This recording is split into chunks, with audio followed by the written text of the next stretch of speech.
Donnie B, GotDaBeats.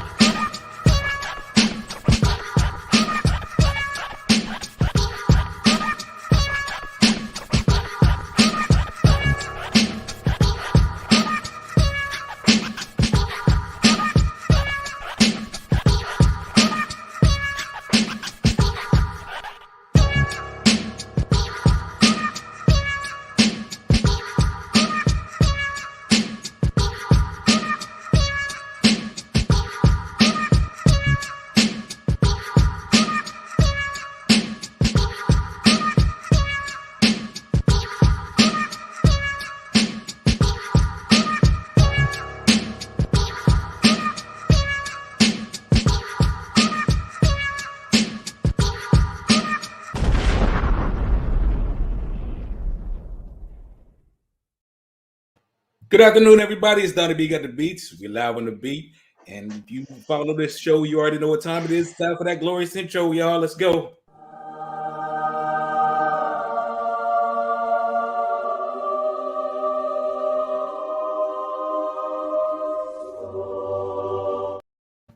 And if, like I said, if y'all follow this thing, you know I try to bring y'all the best talent I can find, the best individuals I can find, and not just good talent, but just good people, man, real people, and people that are dedicated to the grind, dedicated to the craft, and the whole nine.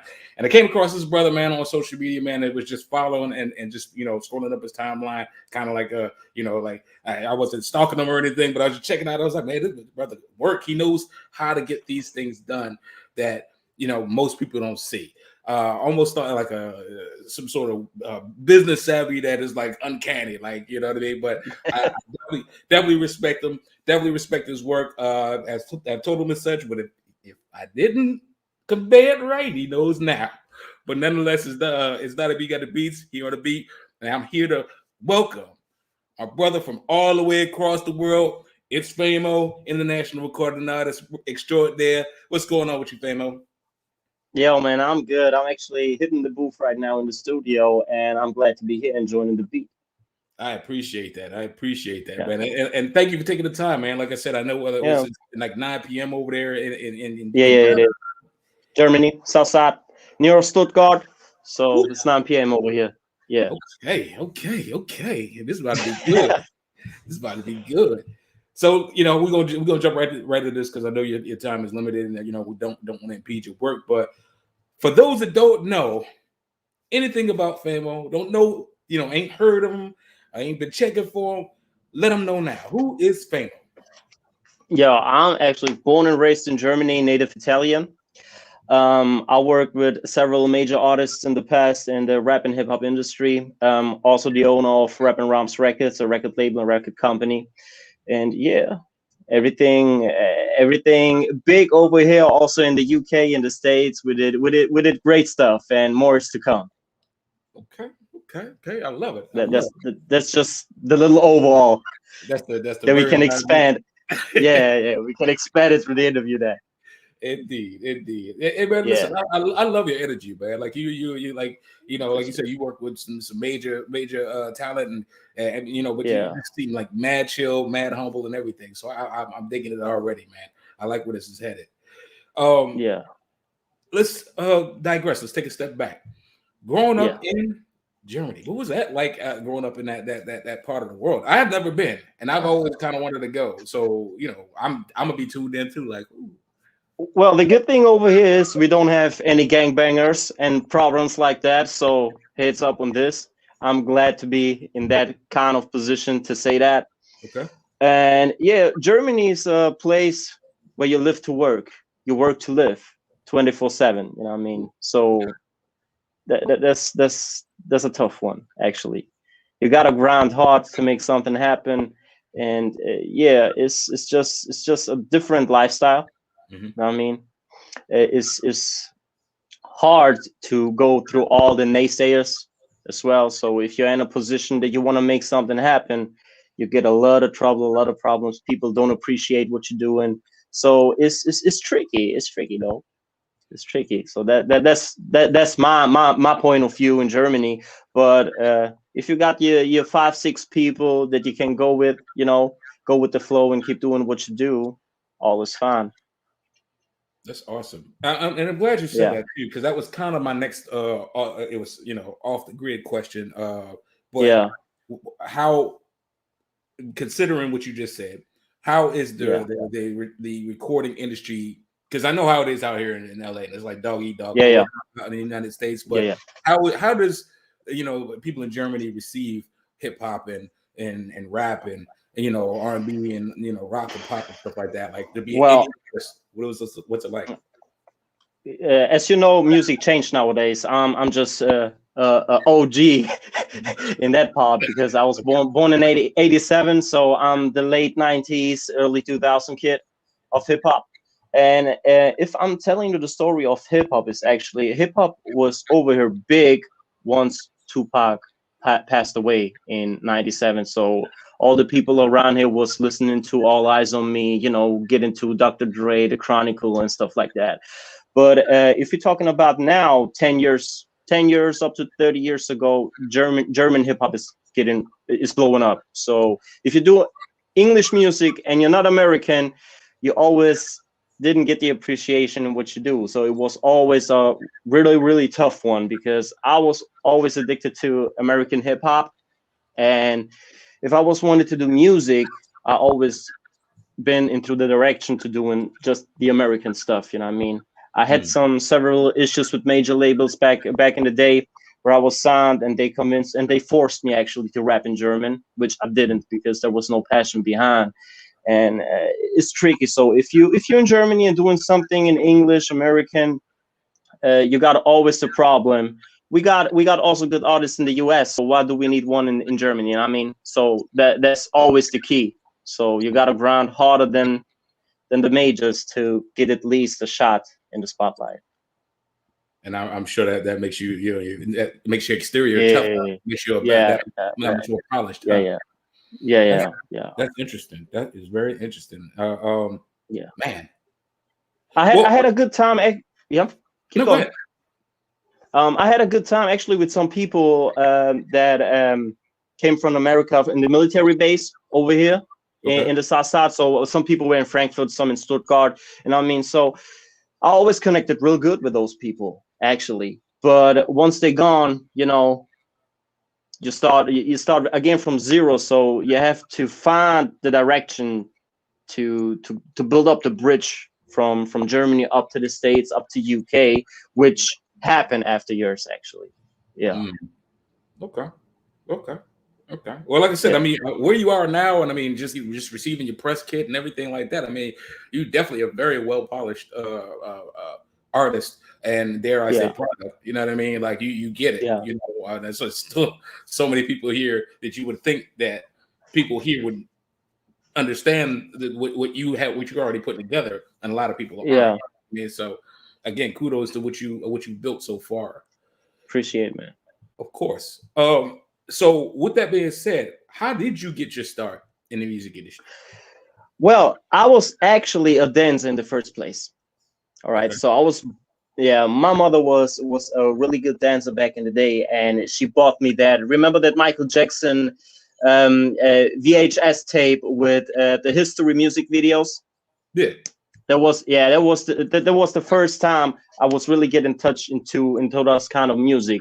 And as soon as I watched the music videos, kind of like Billie Jean, Thriller, and stuff like that, my feet was stepping from alone, right? Automatically. So I started dancing. I worked with Andrew Hunt and David Michael Johnson from Starlight Express.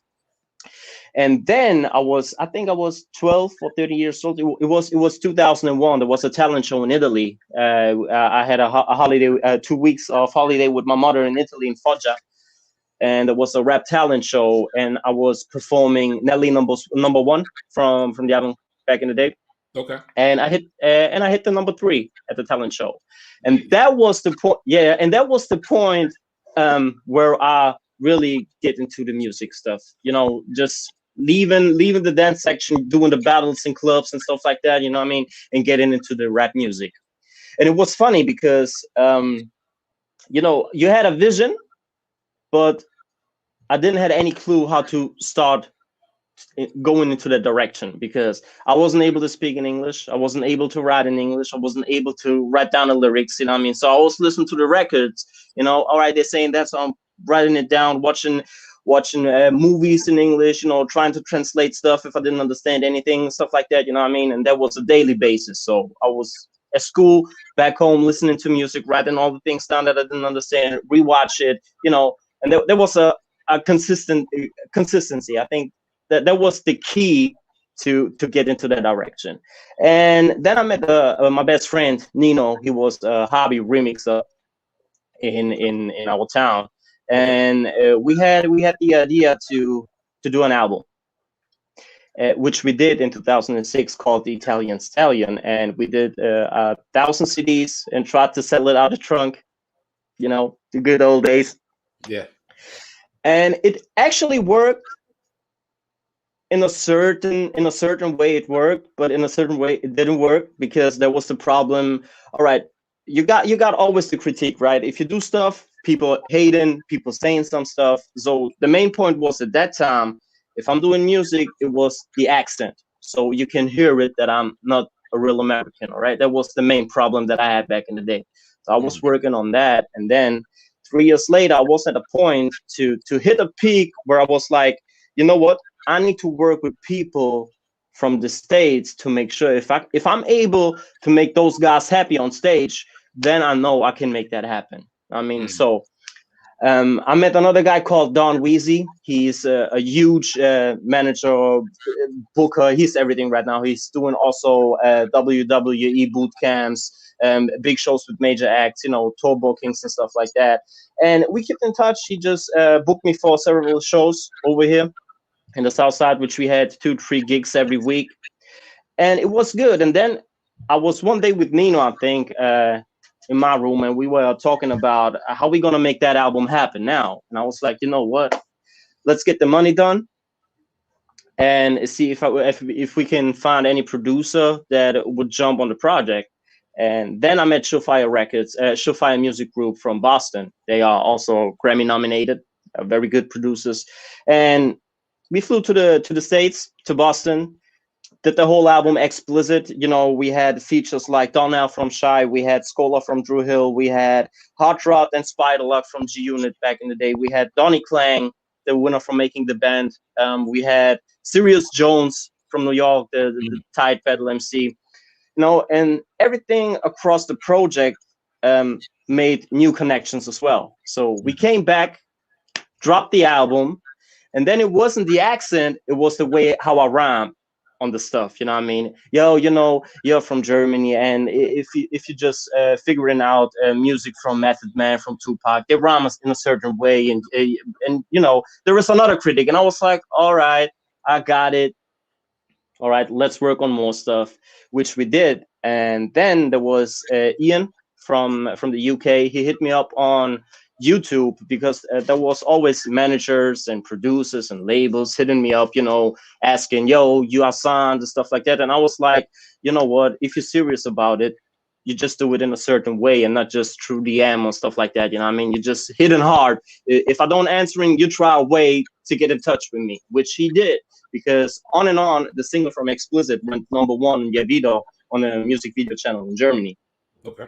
And Ian was hustling hard to get in touch with me. I remember that. And I was talking to him, and they were with some people from X Factor, which they were at the top 10, I think.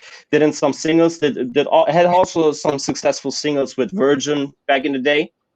And I was like, all right, if you really want to get in touch with me, fly down to Germany. Let's see if we get a contract going on. And they did, actually. So 2 weeks later, bam, came in Germany, you know what I mean? Everything was all set. We were talking about all the things that I got going on, what we can do, whatnot. And then we signed it. Nino was also there on that day, signed the contract, and then we just dropped a Road to Success, a mixtape, which also was nominated on the best overall mixtape 2012 in London, the OMA Awards. We didn't win, but at least we were nominated with that tape. And the main problem with that label back in the day was there was several artists, right? So And there was just one artist called Curtis from X Factor, which also had the priority. You know what I mean? So they put money in, they put the projects in, and we were like, you know, just in the background waiting for stuff, you know? Right. And I was never a guy to waste money or wasting time if people are serious about it. So we had a session, I think, in the UK, in London, which we did 2 records, right? So Ian called me and he knew, man, you are my priority, but we are bound because there is Curtis, you know? So I'm not able to do anything. And I was like, no problem at all. If I can get a shot on a record, let me know. I'm coming to the UK and hit in the booth. And he was like, all right, come next week, or two or 3 weeks later, we been in the studio in London. And, you know, I always thinking about if people have to work hard to get to a certain point, all right? If we talk about talent or talking about music, and there are other people that just get in the shot without knowing the struggle and the hustle that is behind the project, right? Right. You can see that in the studio, because he was hitting the booth just to making the hook. You paid for a studio hour around about 150 up to 250 pounds, and he was just wasting 3 or 4 hours just to make the hook done. And I was like, yo, we talking almost about 1K for nothing, you know what I mean? And then I was sitting in the booth 20, 30 minutes, I was done. And I was talking also to the guys, and I was like, listen, I'm ready to work, but if I don't get the shot, it's impossible. What happened? Curtis just was a little gangster, you know what I mean? And the label wasn't able to put any other projects on that guy. And they also didn't work with me afterwards. And on 2014, there was here in E-Town in Islington City, a DJ called DJ Lowlife, and he called me and he was like, yo, man, I know you've been through a lot and you did some major stuff. Can you please tell me how to figure out to get a major record going on, or major artist? What's the option to get him on a record? And I was like, who you talking? From what kind of artist do you want? Man, I want to do a record with Daz Dillinger. And I was like, yo, if you already do bookings, just make sure to get him there. You know what I mean? If you got the tour booking, just make sure you're all set, and then you can hit the studio and you can do the record for the low, because it's always different. You know what I mean? If you do the record through email and get in the shot, or if you're on tour and getting the extra money. Right. Just business wise, right? And actually, he called me, you know what, Fa? I'm coming down to your studio and doing the record with Daz. And I was like, yo, is Corrupt coming as well?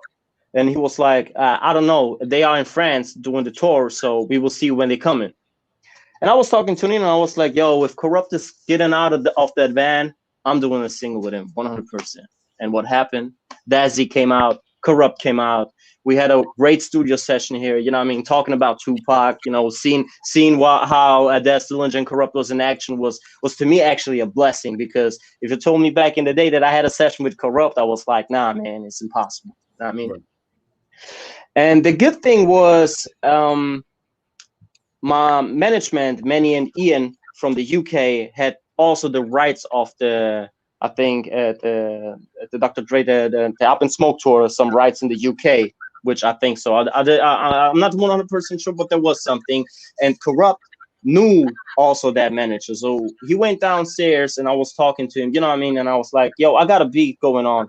I would appreciate if you jump on the record. And he was down with it. So, and that was just another step to get into a great direction, working with several artists too. You know what I mean? Mm-hmm. But the problem then was German rap was blowing all over the place in Germany. You know what I mean? So I was actually one of the 2 or 3 rappers over here, you know, that did music all the way. And then everybody out here is a rapper nowadays. I mean, mm-hmm. So everybody is a rapper nowadays.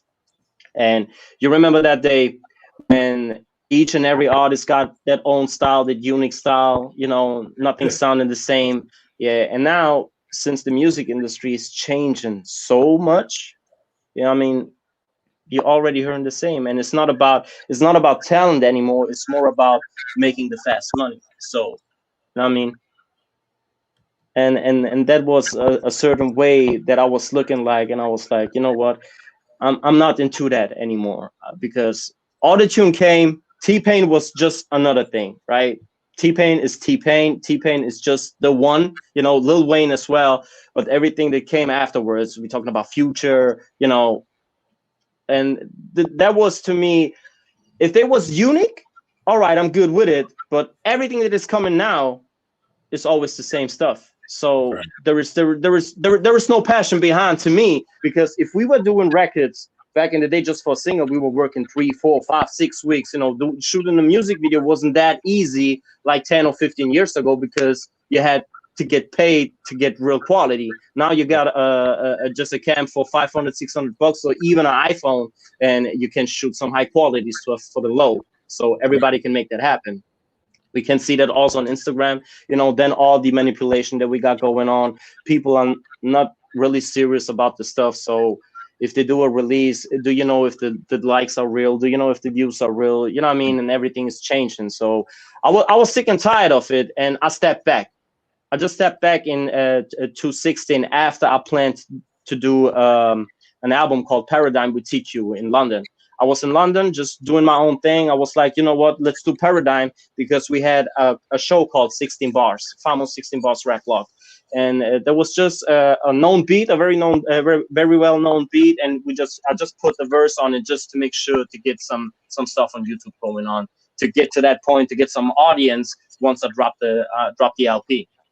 Then I went to the UK, to Hot Money Studios. So shout outs to Patrick. And I did records with TQ. Remember that guy? Daily, West Side. Yep. Yeah, and also Big Brothers. They did the soundtrack for Scooby-Doo. You know, really well-known R&B album group in the UK. And then I was back in Germany, and we had a concert. I was an opening act for a very well-known artist in Germany called Nena. And then I met a guy from Universal. He was working with Universal, had a sub label with Universal going on, and he was like, "Hey, yo, you know what? Since you got some stuff going on, and maybe we can do something together." I was like, "I don't mind. Actually, I would love to at least drop one stuff in a major way, because that was always my dream, to drop, instead of being always the indie artist, you know, dropping something with a major label." Then I signed the record. And what happened? Court cases, lawyers, problems, lost 2 years, you know, because at the start it was like, you know what, let's do it like that. And then they started to focus in on German hip hop, tried to force me to rap in German. And I was like, you don't get it, man. If I'm working, I'm doing it with passion, right? So if I'm working in German, if I really did, and there is no passion behind, why should I do that? Because it doesn't make any sense. Because if I put all the work that I put in all the years, you know, and just in a certain way in the German hip hop, I would be on a whole another level just in that section, right?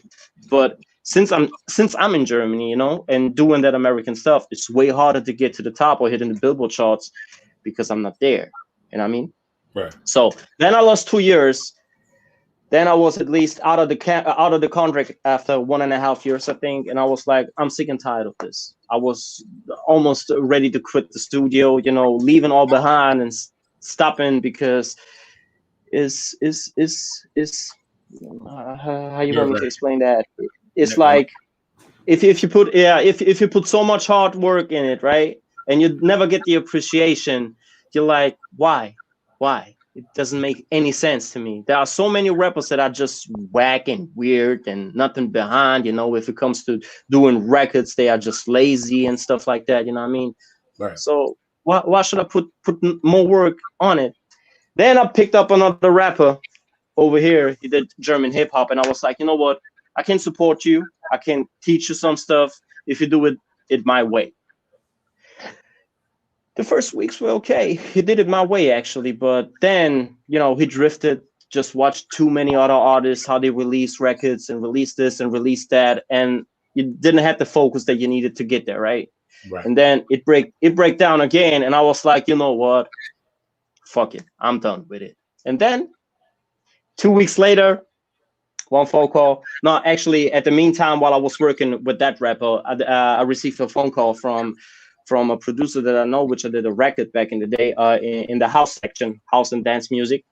And he was like, "Hey, fine, we got a record going on, which we need a rapper that is doing it in English and is coming from Germany. Just if we got some tour bookings and stuff like that, we don't need to waste so much money. You know what I mean, flying and stuff like that." And I was like, "Cool." Send the record over, and then it came out that it was one of the big producers over here in Germany called Alex Christensen. He's a big one actually here. He did also the instrumental Das Boot. You remember that record? Yeah. It was just an instrumental. Yeah, and that guy just hit Michael Jackson from the #1 with an instrumental record. So, and I was like, all right, that guy, well, let's do it. But the main thing was it's auto-tune. And I was like, man, it's not my stuff, but doesn't matter. Did the record, 30 minutes, I think about 20, 30 minutes, hit in the booth, send it out. Everything was fine. 1 week later, hey, Famoe, I got another news for you. And he was like, and I was like, yeah, what news? Yeah, we got to shoot the video in Las Vegas. I said, what? And I was like, all right, when? Next week. Okay, I'm ready. Shooting the video, and we, the publisher was Counter Records. It's a major company in the dance genre in Germany over here. Okay. And then I was thinking about, you know what? That record could actually work if the promotion is doing it the right way. And what happened? They didn't put the promotion in the right way. So again, you know what I mean? And I was like, yo, how many steps do I need? How many shots do I need to get it one time, you know, the right way? Just hitting with one record, just the charts, being happy, doing my thing. And then I was like, you know what? I'm done with it once again. But there is also inside me the addiction to do music. So if I'm not doing music, you know what I mean? If you got just a certain thing that you want to keep going and you just feel like you are not able to do it anymore, something is missing in life. Right. And that was actually for a long time. So I got health issues, you know, problems, this and that. Then came COVID came also. Then we had the problem, no shows, no options to do actually music. And then 3 or 4 months ago, not actually 1 year ago, I met Adam Lawson. He's a movie director. He did also on YouTube Escape the Plan, the big series, and he's also an author in the comic industry. And since I did not make music, I started to do colorings for comics. So I was just involved into the comic industry just to get a balance. You know what I mean? Since I wasn't able to do any music. All right, but I was thinking always, you know what? It would be funny being with a record on a comic or just on Netflix, you know, just with a soundtrack. And the thing is, whatever I had in my mind, it happened. Sooner or later, it always happened. I don't know why, I don't know how, but it happened. And then we had a meeting on Skype with Adam, and we were talking about, you know, just the past or what kind of work you are doing. And then I thought, yeah, actually, I was working in the music industry. I did a whole lot of stuff. And then, you know, he said, you know what you think about doing a soundtrack for Killjourn? And I was like, you know what, I'm doing that. Okay. I called Ian, my manager from the UK back in the day, and I was like, hey man, I got a project going on. You want to jump in as a producer? Maybe you know somebody that can do a custom beat and put me on that track. And I was like, yeah, let's do it. It's like, okay, cool. And then I started doing another record in the house music genre with Lynx. He's an award-nominated DJ in Denmark. And he was like, you know what? Let's do a record. Let's try it. And I was like, man, I was like sitting here in the studio, you know, listening to the dance beat, and I was like, how the hell am I gonna drop some bars on this stuff for 3 hours like this, just like this? And I was like, I can't do that. But I did it. At the end of the day, then we just published that through Socal Records in Los Angeles. We had some chart placements on iTunes in Canada, Germany, Belgium, Italy, Portugal, Spain, I think as well. Also on Apple Music in Argentina. It went good, actually. And once, you know, you feel that something is going to happen, you're getting into it, you know, which happened. And I was like, you know what? I'm doing it my way. Since I understand that there was always the certain problem that you want to make sure to get the people happy. You know what I mean? So you want to make sure to make all of them happy, but that's not the key to success.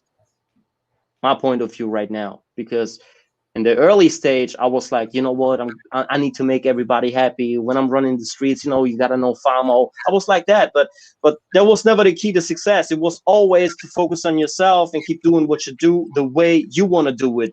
And once you get into the right direction and you got the consistency, you will get there, which happened now, because now I got next year, I got some big projects that I can talk about, but I can tell you later on if you want. There's no problem with that. And I'm very happy, you know what I mean?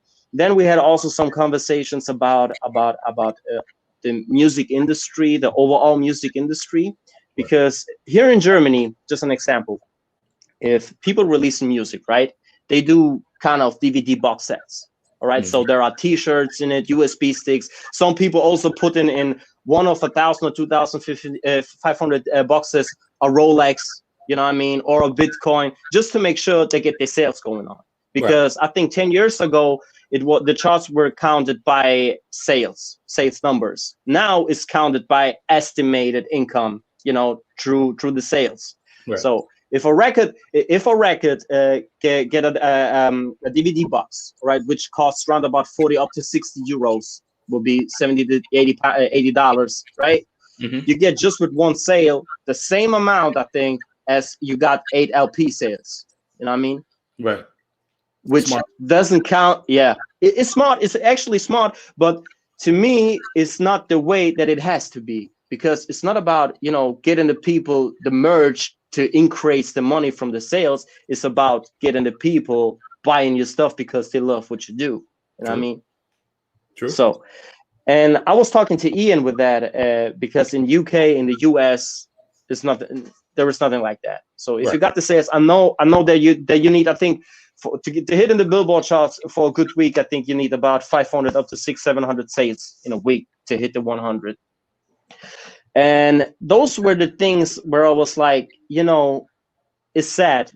First of all, because of the streaming platform, right? You got no names with 1, 2, 3, 4, 5, 6 million plays, and I'm like, how the hell you are able to get in that kind of section, but people don't know you? You know what I mean? And that was a point of view to me, not because of the artists over here. Is everywhere. You see that everywhere right now. I see influencers on Instagram getting 1, 2 million, 3 million, 4 million people, and then I'm just going into the insights and seeing, oh man, this is not legit. You know what I mean? And I'm sick and tired. And I'm sick and tired of this. I get plenty of messages, you know, getting followers, getting this, getting that, but why you should put money in stuff like that if there is no outcome in the future or in the long term? You know what I mean? And that is what people don't understand. So you rather put money into the things for the long term that are good to go, instead of just putting the money away just to make sure, yo, I got the million plays. What about you? You know what I mean? Right. Yeah. That makes sense. Yeah. Yeah. And those are the things that, you know, let me think of.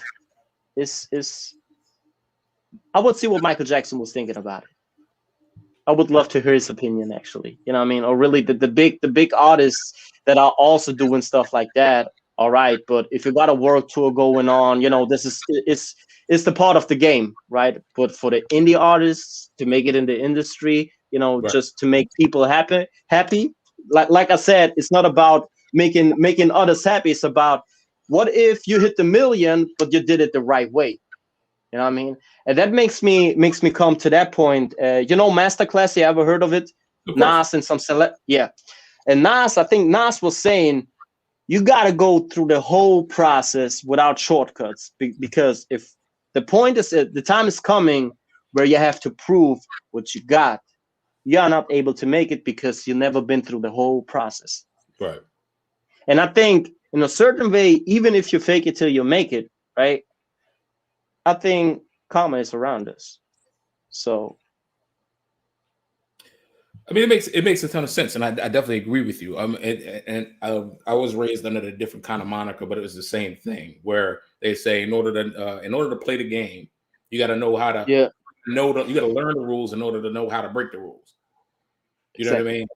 And so it's really the same kind of inference to what you were saying, what Nas was saying, and I agree with that. 1,000%. And you know, I was a recording artist too, aspiring, and I went through the same highs and lows and ebbs and flows that you did. So I totally understand. And there's a lot of people in today's industry that don't get it because I don't think they earn it. And I think you touched on that earlier. Again, like you said, you go in your inbox, people say, "Oh, you know, for $200, I can get you 50,000 likes and 50,000 followers." And and immediately it'll get people to kind of look and say, "Hey, you know, okay," but nobody's going to stay.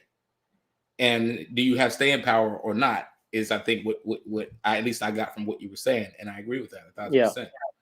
You know, that's awesome. That's awesome. Yeah, as well as 1 second as well. There was, I think, a video where a business type of guy was talking about how many years do you need to get with $1,000 to get to the million. You know, if you double that, what you think? How many years you need to get to the million? If you with $1,000? Yeah. Wow. $1,000. How many years? What is it? 100 years? No, 10. If you double it every year. Oh, if you double it every year. If you double it every year. So I was like, while I was listening to this, right? I was like, you know what? All you need are 1,000 real fans. In my point of view, right? So if you release stuff, if you release an long player, if you release music, if you whatever, you know, and you got 1,000 people that always buying your stuff, you know, that are real fans, that interacting, that doing this, doing that, you always hit in the charts. Yeah. I missed the part of you said double it. Sorry about that. Yeah. No problem, man. But you know what I'm saying? Yeah. And it's actually go ahead. And it's actually not even that difficult. You know what I mean? I think with consistency and the interactions, you know, and the connections, the building ups, you know what I mean, you can get there within 2-3 years easily. I'm pretty sure. Even because once, like, there is, I think, the mark that majors are always looking for. If you're able to make 2-3 grand with your music on monthly basis or release, they're gonna hit you up. Because if you're already doing the money, so we can triple it, double it, you know what I mean, or doing it 10 times bigger. But if you don't get any advantage of your music and you don't get the money, and you know, if there is not legit what you are doing, you will never get the shot on the record label. Right. Yeah, you're absolutely right with that. Yeah, absolutely right. And people out there, y'all need to be taking notes on everything he just said. He just gave y'all the crash course on how to come up in the industry. Make sure you send all of the proceeds to Famoe, and I had to say his name right this time. Make sure you send all the proceeds to him for that, because I mean, he was dropping some straight gems.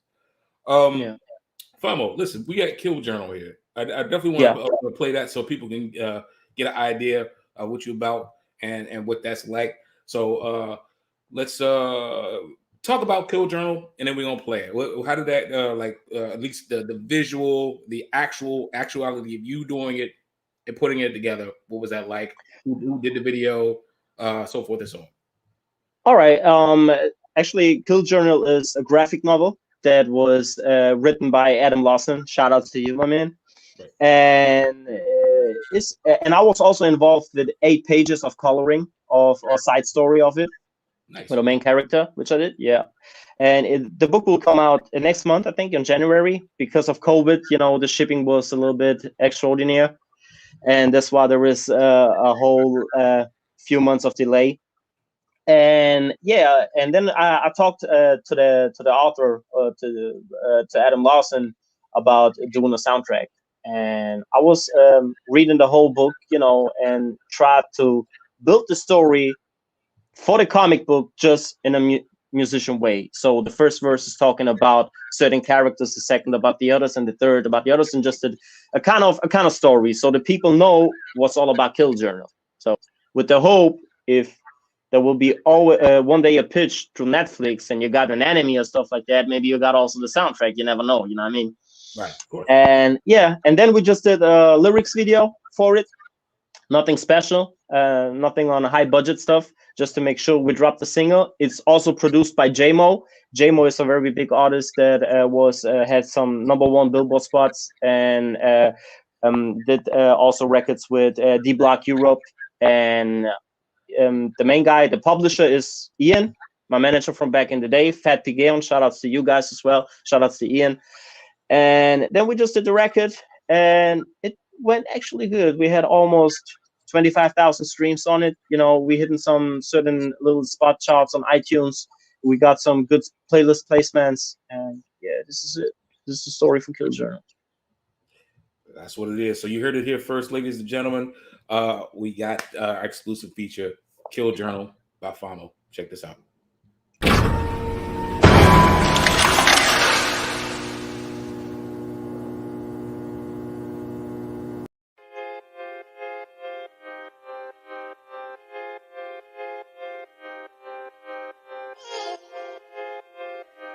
This is Kill Journal. Apocalypse, it's the end of the world. Good versus evil, hands looking dirt. Blood on the left, bones on the right. Revenants from the other side. One priest with a future vision of voodoo mission, impact ignition. Explains the ambition of Kill Journal's edition. First page they say that we are too late. They're changing the game, but listen today. What we are and what we need to do. What they are and they're supposed to do. Chop and screw to pay your dues. Do not refuse, we never lose. Kill Journal, the murder. So strong we heard up. Kill Journal, we broke up. We are immortal. Now hold up, we don't stop. Get it for a kill shot. It's hip hop, one side rock. Shoot rounds like Hilltop. Kill Journal, the murder. So strong we heard up. Kill Journal, we broke up. We are immortal. Now hold up, we don't stop. Get it for a kill shot. It's hip hop, one side rock. Shoot rounds like Hilltop. Kill with weapons. 730 cents if you recognize. Cold as ice, weakness inside that I analyze. Vengeful fighting with dogs in a cage. Enraged, ready to rampage. To terminate, eliminate every enemy straight away. Better step out or better step in. Breaking brother died within. A headshot target, a shadow darkness. Without the knowledge of which is process. Reload, rounds flowed like a deathload episode. I'm about to explode. Meet me at the crossroads. Kill Journal, the murder. So strong we heard up. Kill Journal, we broke up. We are immortal. Now hold up, we don't stop. Get it for a kill shot. It's hip hop, one side rock. Shoot rounds like Hilltop. Kill Journal, the murder. So strong we heard up. Kill Journal, we broke up. We are immortal. Now hold up, we don't stop. Get it for a kill shot. It's hip hop, one side rock. Shoot rounds like Hilltop. It's Sydney, a female. Kicking asses in details with a green age. All inmates. Lot of vengeance will replace all the hate. Face to face, our race and place. And just in case you run away, we chase and trace. Cut and slay, it's all the way. God is great, we stand for faith. So the aid, we not too late to collaborate. Communicate at the end of days, they going away. Cliche, doomsday along the way. Preach and spray, we not afraid. One drive away, it's all the way. A state of play. Kill Journal, the murder. So strong we heard up. Kill Journal, we broke up. We are immortal. Now hold up, we don't stop. Get it for a kill shot. It's hip hop, one side rock. Shoot rounds like Hilltop. Kill Journal, the murder. So strong we heard up. Kill Journal, we broke up. We are immortal. Now hold up, we don't stop. Get it for a kill shot. It's hip hop, one side rock. Shoot rounds like Hilltop.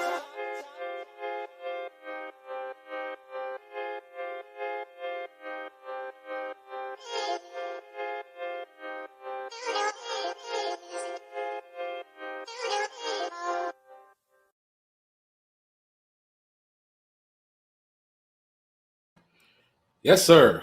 Kill Journal. Yeah. Love it. Love it. Love it. Thanks, love man. it. I mean, and listen, you know, and it's funny because people don't understand the importance of visuals. You know what I mean? And the fact that you were able to do that, especially in a day where content is king, right? And in order for you to, you know, you doing a topography video, just with just the lyrics, helps people to get a better understanding of just what you're saying, what you're talking about. It's right there in front of you. You follow it. You know what I mean? So it's more interactive. So again, kudos, because it just shows your how much you know the game, your business savvy, and your understanding. Appreciate it. You know. So I mean, hearing it back You say you did this a few months back. Just hearing it back now after set, the dust cleared, and I'm sure you're on the other ventures and you're working on other things. But just hearing this back now, how do you feel about the project? Coming together and everything right now with that. All the thing that we got going on. You mean right now? Yeah, as far as that song right there, and well, it's like I said, there was a point where I was really cutting off the music, right? And it makes me happy to know people watching. No matter what I'm doing, people are always watching. You know what I mean? Maybe they just trying to get out of my way, but at the end of the day, over here, people always trying to see or want to see what stuff I got going on, which I always saw on Instagram as well, because I see people, you know what I mean? So I'm quiet, I'm just shutting up, but I always see, if people did bullshit back in the day and still watching what I'm doing, I'm like, you know what, it's funny because y'all know if I'm coming with stuff, things working and things happen, right? So it doesn't matter if you're hating stuff, it doesn't matter if you're loving it.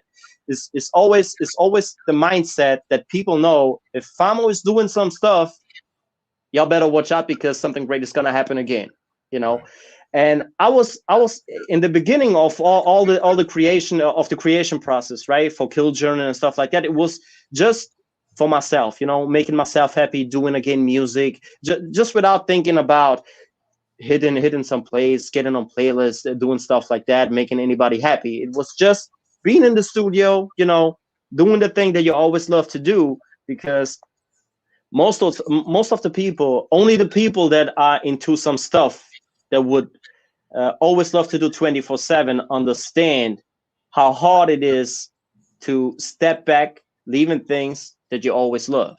You know what I mean? And that was my case for 3 years, and I've been through so many stuff, And I remember one day, actually, I think it was 6 or 7 months. I wasn't here for 2 years in the studio, right? So I was sitting on that chair, watching all the stuff that we've been through, some city magazines and all the stuff, getting a whole review of my life, of the musician career that I've been through. And I was sitting and I started crying, and I was like, man, there is something missing in life, So I was sitting down, writing all the stuff that I want to make happen within the next 2 years. And boom, it started. First, second, third, fourth, fifth. Everything that I planned and I wrote down, and I was thinking about each and every day, I was like, I'm going to make it, which I did. And next year, some great stuff is to come. Yeah. And I really can't wait to tell all the people what's all about, because some people know what's going on. But, to me, what is coming next year is like, I was dreaming about for 20 years, since I was listening to first time music. And I'm like, all right, it doesn't matter what happened with the songs, but at least I'm in that position where I can say, this is the highest peak to reach, and I'm happy and glad with it. So if anything happens after that, I'm happy. If not happen, if things not working out that way, which I don't think, because I'm a positive guy, I still keep doing it. Because that's the only thing that really makes me happy, man. That makes sense. And I'm glad that you said that, because this is a perfect segue into my last personal question for you. Yeah. Because you covered a lot of ground, actually. I had a lot of just, questions wrote out for you to cover, but you covered it all. And that's awesome. That's a very awesome thing.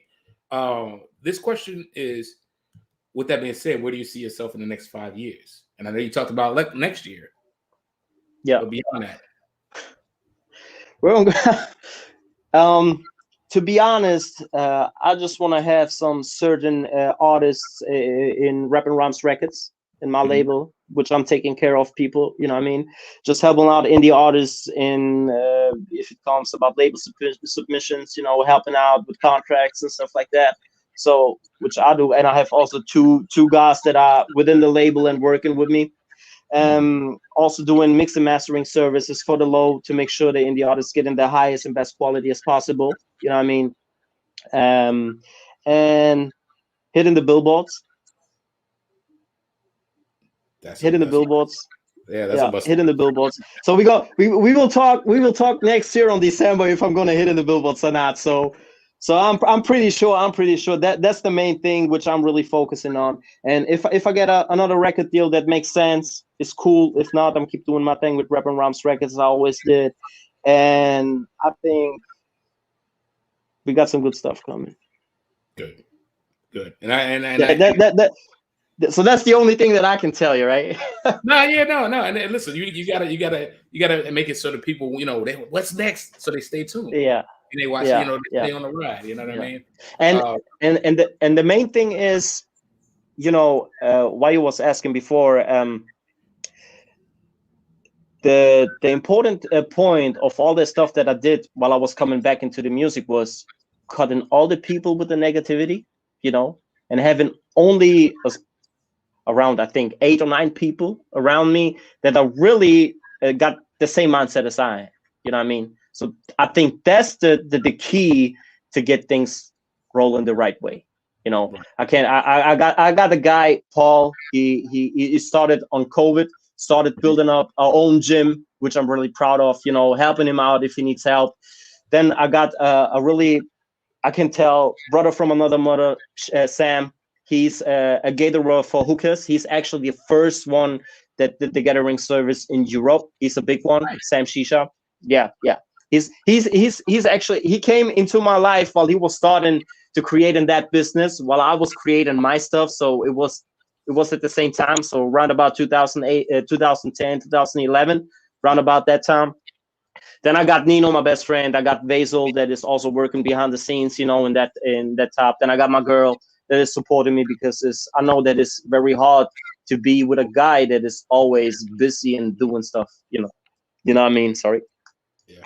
And I think that's one of the important things to do. Cut all the people that you don't need, even if they are coming to get an advantage out of you once you start creating again some great stuff, because most of them always are at your side if they can always get an advantage out of you.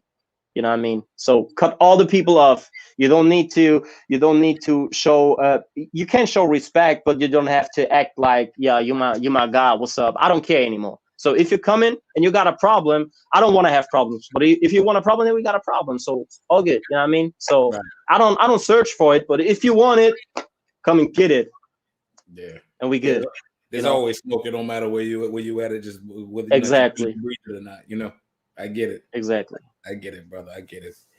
Well, listen, we covered a lot of ground, and I definitely appreciate this. And I would love to actually bring you back on next year. You know what I'm saying? Once we start seeing things pan out. So you're welcome back on the beat. If you got something else that you want to drop, any singles, anything, any kind of moves, you're more than welcome to come back on.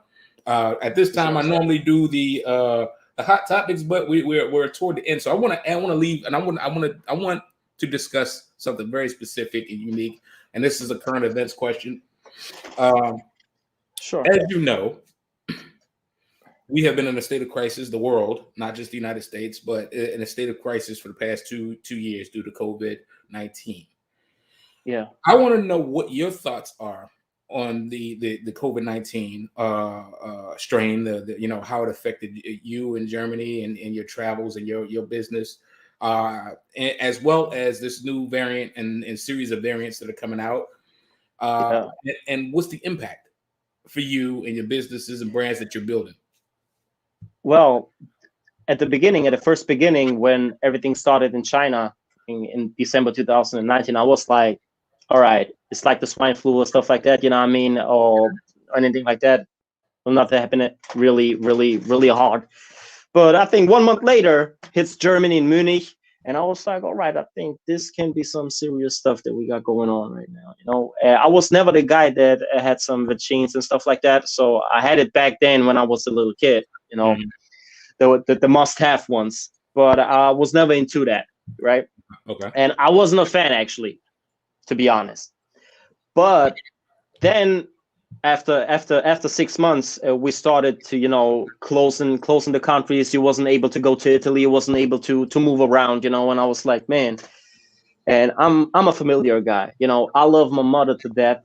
My grandparents, my grannies that are in Italy, you know what I mean. And then you saw all those problems. People were dying, you know. In Italy, you saw that too. In Italy was very terrific. And I was like, yo, at least I was able to work. So I was happy financially. I was Right. happy in that point of view. But you lost some, you know, the socials, you know, talking with your homies, you know, getting out, having. I actually missing most of all. I actually missing going to the cinema like back in the day, because if you go right now into it, I was with my girl on Gucci, the movie, and it was kind of different. It was just like I was sitting 8 or 9 people, you know, all over the place, and I was like, man, it's not the same anymore. Right. It isn't. It isn't. It isn't. Then the point of view, if you talk about politics, sure, the politics are using or getting advantage of the situation to make things happen that they weren't able to do, you know, building up new routes and stuff like that if there wasn't COVID. So Right. I can understand in one point of view, I can understand that because they got the option. So if they can do it, they do it, because if it's possible, everybody would do that, right? But in the other direction, I'm thinking about, you know, the system, you know, especially if it comes to people, you know, that needs to go to the hospital, you know, that got some issues, some problems, and are not able to get into it because you got so many COVID patients, you know, going on. And I was like, man, get a vaccine so you're happy, because I had some people around that always talking about, you know, I don't want that. It's not how they talking about, you know. And I was like, man, you got your opinion, and that's cool though. I Right. don't have a problem with that. But I know also people that got COVID and went bad, you know, big time. And I was like, if you get that vaccine and you reduce the risk to get that in a very hard way, do that. You know what I Right. mean? You help not only for yourself, but also for the people around you. You know, to me, it was the main reason why I did it last year was to visit my granny in Italy, just to make sure I can be at your side without thinking of, oh man, if I got COVID and she got it too, maybe it's my fault, and I will never be able to live with that, especially with my mother as well. You know what I mean? So that was to me a point to say I need to do that. It's not about, I don't care if I can go out. You know what I mean? If we got a time frame as we had in the lockdown from 6 o'clock or 5 o'clock up to 9 p.m. and we have to stay at home, I don't care. It's just about being safe for myself and also for the people that I love. So that's the most important thing. You know what I mean? Yeah. And I hate people, especially the ones that saying, I don't want to get the vaccine, but they are the ones that get in the vaccine to go to Dubai, to go there in the holiday, you know, getting all the kind of vaccines just to be safe, you know what I mean? And those are always the guys and the people that saying, you know, I don't want that because I don't know what that is. You know, it's just 1 year old and we don't know how the situation is in 5 or 6 or 7 years. And I'm like, it's your opinion.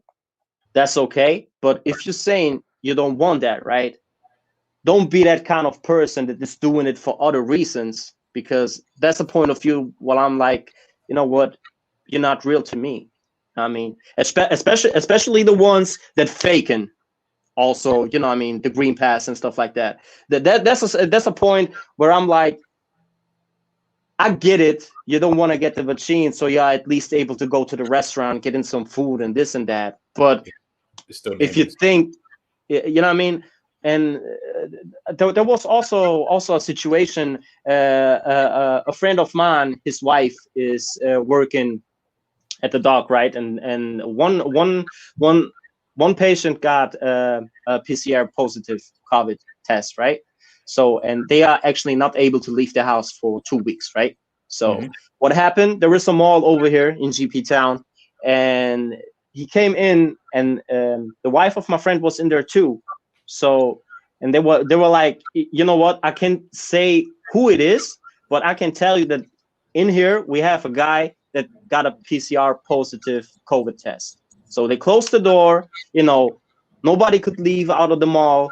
The police came in, checked all the people out, and you know what happened? They found out 8 people with a PCR positive test and COVID in the mall. You know what I mean? And I'm like, all right, you know. And this is something that could go in the wrong direction. Right. My point of view, right? My point of view. Because even if I'm talking to guys, even very well-known friends, you know, if he's against COVID and I'm not against COVID, we're still getting in some trouble within the conversation. You know what I mean? And I'm like, why? Right. You know? And this is what happened right now. So we are. I think we are in that time that we got two communities. We got the ones that are vaccinated, and we got the ones that are not vaccinated. So if those parties could be cool with each other, it's cool. But if those parties are getting in some trouble, then we got a problem around the world. So that's my point of view. And not talking about you know, business wise, you know. If you're talking about the materials from China that are not coming to Europe, you know, and the US got some issues with China also, you know, with materials and stuff like that. That's weird though. That's weird though. Well, again, I appreciate it, and it makes a ton of sense, and it is a very unfortunate situation to be in, because I mean everything should honestly be for the greater good. Because how can we exist if we are alienating the greater good of everybody for one? You know, as a long-standing Trekkie fan, the needs of the many outweigh the needs of the few or the one has always been resonating in my head since I was younger. So I do believe that, and I definitely agree with your perspective on it. And that's just that. You know what I mean? It's just unfortunate, and hopefully we learn from this and move forward. You know, how is it in the States right now at the moment? The situation. Tremendous. It's anarchy. Yeah. Just, I mean, you know, it's back to me. It's back to the wild, wild west where people are slinging guns. People are, you know what I mean? Like, people are just whatever. I don't care. Whatever. Here, you know, it's a Kanye concert. Oh, we out here. Nobody's wearing masks. Oh, it makes my nose hurt. You know, I hate it. Smelling my breath every day, all day. It's like, well, you need to do something like that, bro. You know what I mean? Like, so it's that's a whole nother conversation, and I want to ask you the next time I get you back on about that, because people in the U.S. are known for a certain kind of arrogance about the way that they feel things should go. But I'll leave that for another conversation. But that's what it feels like to me. It's just people, you know, they don't really own the situation. Everybody feels that they're above the situation, and like being in California specifically, it's all over the place. It is literally all over the place. You know, so I just stay in the house. I very rarely go anywhere unless I'm going to work or going to the store or do something. So, but that's what it is, you know, and that's my day to day. But you know, it helps me to write, helps me to keep getting better, it keeps helping me to, you know, build my platforms, and work on my craft. So, you know, I'm good with it. You know. But again, thank you. I appreciate you for sharing. We are about at time. Definitely want to take the next step to ask if you have any advice for young aspiring talent, young people in the game that are coming up. You know, and I know you have put blood, sweat, and tears and pumped so much into the game, and there's so much information through this interview. Is there any matter of fact? Let's say you sum it up into 2 to 3 words, because you done gave back a lot in this interview. It's impossible though. 2, 3 words. We just need a whole episode for this one. But if you're an inspiring talent, artist in whatever, you know, never do shortcuts in the first place. If you got a vision, go for it, no matter what people are saying. And especially, you will fail. You will fail, you will stand up, you will fail again, you're going to stand up again. And it's all about consistency. I think the most thing that I've learned is, you know, I told you I wasn't able to speak and talk in English. And now I'm here sitting with you, you know what I mean, talking about all the kind of stuff. And I'm still cool and ready to go, you know, work with major artists as well. And I think it's possible. The only thing to know and really to say is, you don't know if you're gonna make it big, but if you don't try it, you never know, you know. And another thing is always good to know, E.T., you know Eric Thomas, the hip hop preacher. You know him? Did you ever check out his videos?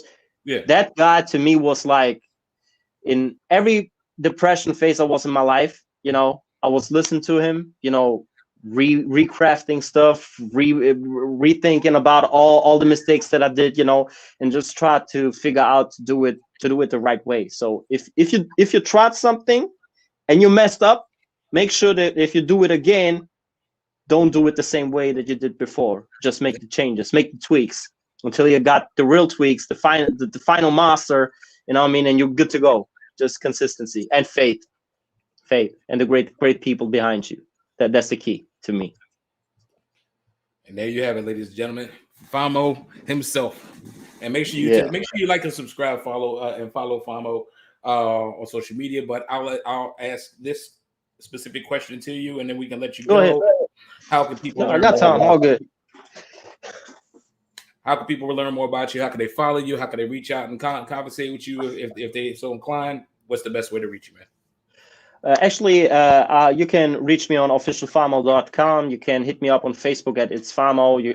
At Famoe. You can hit me up on Twitter at It's Famoe, on Instagram at It's Famoe as well. But I'm using mainly the Instagram platform. So if you need help, I also got the official RR Records record label website, Instagram account, which you can check out. And if you need help, if it's about getting into the right direction into the music industry, you know what I mean, getting some tips, asking some stuff, I'm always here to help if I can. And yeah, that's it. Roger that. So make sure you, like I said, you like to subscribe to this man right here. This man is one of the hardest working people that I've come across. I'm dead serious when I say that. So make sure you like, subscribe, and follow him. He's even on Cameo. Make sure you hit him up on Facebook. Oh yeah. Cameo. You know what I mean? Yeah, exactly. Cameo.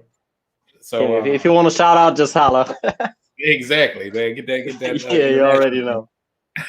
So any last words of encouragement, anything, any shout outs, anything that you want to throw up in the air, I'm actually want to shout out my family, especially my mother, you know, my girl Sam from Sam Shisha, Paul from Paul's Time Out, Nino, Basil, my tight crew actually, and my cousin Posse, and all the people that I know but I don't have in the head right now. So yeah, this is it actually. Indeed. Yeah. Indeed. Listen, it was a pleasure to have you on. Like I said, we connected now, so we'll just hang tight after the intro for just a few minutes extra, so we can wrap everything up. But it was a pleasure to have you on. Glad to exchange energy. Same here. And let's see what we got next for 2022, man. We're live. Yes, sir. Yeah. All right. So, like I said, everybody out there, man, thank you for tuning in to the beat. Make sure you, like I said, check out Famoe here. Support everything he does. We gotta support each other while we got each other, man. Like that is the whole premise of everything that I do, is just giving each other our flowers while we got them. And just notice the people that are moving and shaking, because you too could be moving and shaking in silence. And we want to eliminate those silos, man. We all need to work together to get each other to where we need to be at. Again, Donnie B got the beats. We live on the beat, and stay tuned. We got a nice run of show for the next 2 or 3 days. So stay tuned. Follow the social media and see who we got next. We out. Donnie B got